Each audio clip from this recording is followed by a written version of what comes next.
જો આ વિડિયો આપની ટાઈમલાઈન પર આવ્યો છે તો ખાસ જોજો। જો આપની આસપાસ કોઈ વ્યક્તિ ઘૂંટણની સમસ્યાથી પીડાઈ રહ્યું છે તો એમની સાથે પણ આ વિડિયો ખાસ શેર કરજો। નૌશાદભાઈ અને તેમના પત્નીને પણ ઘૂંટણની સમસ્યાનો અંત આવ્યો સોશિયલ મીડિયા પરના એક વિડિયો થકી। મેં યુટ્યુબ પર બેઠા બેઠા એક દિવસ મોબાઈલમાં ચેક કરતો હતો અને મને જોયું કે રિસ્ટન હોસ્પિટલ છે અને એમ કે આ રીતના ઓપરેશન કરે છે કે અંદર નાખતા નથી સાહેબ અને વગેરે રિપ્લેસમેન્ટ કર્યા વગર જોઈન્ટ રિપ્લેસ કર્યા વગર ઓપરેશન કરે છે તો મેં કીધું ચલો તમે આપણે સાહેબને બતાવી આવીએ। અમે જે અમદાવાદમાં પછી કે ચાણસ્મામાં એ બીજા જે ઓપરેશન કરાવેલા એમના રેફરન્સ અમને નંબર આપે એમના બધા અમે નંબર પૂછ્યું એમનો રેફરન્સ લીધો એટલે એમનું પણ સારું કે રિઝલ્ટ છે એમ કે સારું છે એમને સારું થઈ ગયું બહુ એટલે પછી અમે પણ વિચાર્યું કે ચલો તને હવે આપણે કરાવી દઈએ ઓપરેશન। શા માટે રિપ્લેસમેન્ટ નહીં અને શા માટે માત્ર રેસ્ટોની?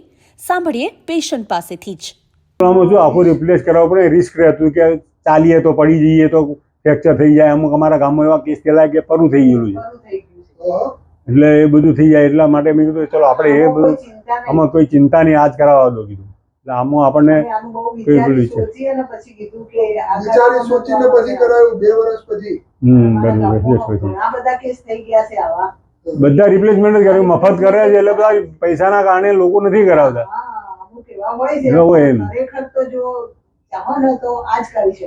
જ્યાં દુખાવાને કારણે આપના પગ અટકાશે અને તેના કારણે આપનું જીવન અટકાશે ત્યાં મદદે આવશે રેસ્ટોની હોસ્પિટલ। દુખાવાના કારણે ચલાતું નહોતું વધારે પછી પૂરેપૂરું પગ વાળીને પૂરેપૂરું બેસાતું નહોતું ઓલોઠી વાળીને ઉભા રહેવાનું તો 5-10 મિનિટ ઉભો રહેતો એ વખત પણ।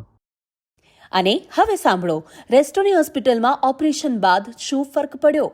અમે બંને રિસ્ટોની હોસ્પિટલમાં અમદાવાદ ઓપરેશન કરાવ્યું લેફ્ટ સાઈડ પગમાં એમાં મારે પગમાં પહેલાં બહુ તકલીફ હતી પહેલાં 89માં ફ્રેક્ચર થઈ ગયું હતું એક્સિડન્ટ થયો હતો એટલે અને પછી હું અહીંયા ઓપરેશન કરાવ્યું નાથી મને સારું છે।